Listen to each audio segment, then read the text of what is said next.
Tay đom. Bày cái nó dùng bánh đang giang na đấy cái đang nhọt na đấy cái Kịp bằng một tay ra đi mà thà ở kia bằng luôn ấy bằng bay Vậy nó bằng hai rồi chắc cho đủ chứ vui nào giờ mau vốn lá cho một đòn vậy tại hiệp trong bọc đâm pel hôi màu bình Rồi. trong mưa màu mana này màu Tiền mấy giờ? còn bài lứa thì cái lá đặt lưới ra bằng pơ mơn khỏe mà chơi vinh đó cho bạch đại chén ao chụp môi mơn phân tay sao mà man trong cái khẩu chụp nít làm gì à mà cái đó phát cái hôi đi liền ra có ba chân tay ra liền ra bớt nhá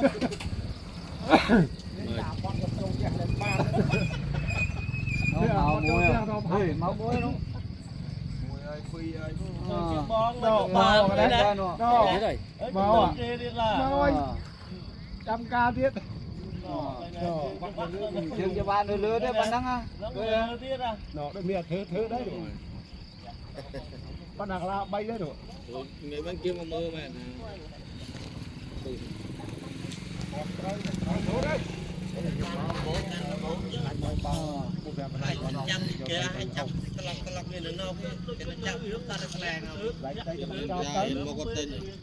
học làm mò thú vào đâu nó lang đâu chặt bà nào nhìn lại còn cũng tranh thoát cái phải chặt nó bay nào lại còn cho nó bay hơn là chứ không chặt một cỡ ai ở tao lăng này nó không có để chặt không có đâu tiền chơi tiền cho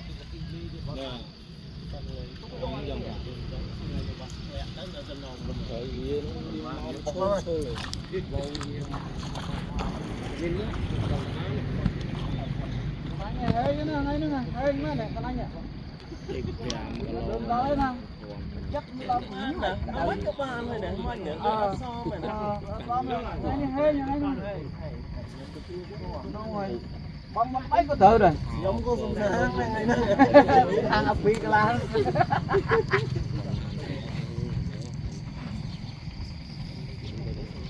Chuyện thịt nhá.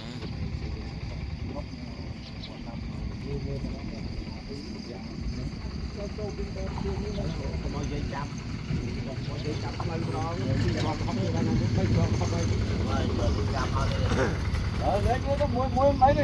chỗ rồi bị cho lên cho giờ là phép có ai